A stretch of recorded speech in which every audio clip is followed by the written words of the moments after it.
So, alam na natin yung STEM, no, sa K-12, yung Science, Technology, Engineering, and Mathematics, STEM.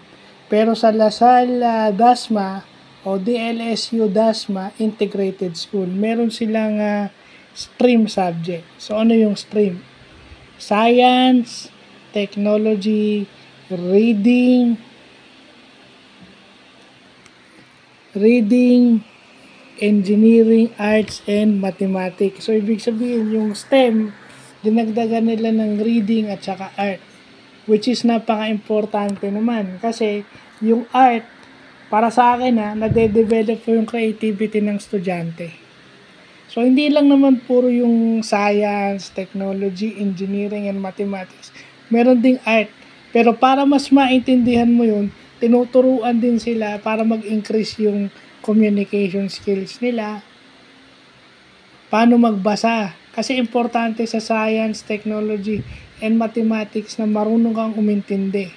So, yung reading skills mo na i-enhance. Lalo na sa English kasi, pag foreigner yung kausap mo, di ba? And then, meron naman tayo tinatawag na stream yun, meron tayo tinatawag na STEAM. Science, Technology, Engineering, Arts, and Mathematics. So, tinanggal yung reading. So, pag STEAM, wala yung reading. No? Science, Technology, Engineering, Arts, and Mathematics. STEAM. Pero sa DLSU, Dasma Integrated School Stream, ibig sabihin may reading at saka may art. Science, Technology, Reading, Engineering, Arts, and Mathematics.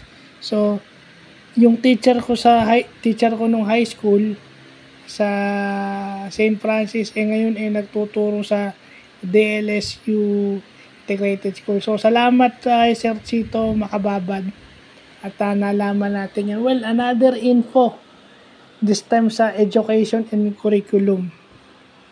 So, meron talagang schools na nag-specialize sa ganyan, lalo na sa senior high school. Para makapagbigay ng quality education sa mga estudyante. So, yan. So, may faculty pa lang nag-aano ng ganito. Hindi lang STEM, yung STEAM at saka STREAM.